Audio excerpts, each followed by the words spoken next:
Hi guys, welcome back to the channel.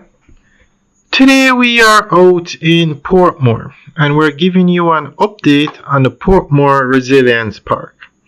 Now this is the massive project straight ahead. It's 26 acres of prime real estate in the heart of Portmore. It's right across from the Portmore Mall. When you enter Portmore from the Portmore Expressway, you have to go around this roundabout to get into Portmore.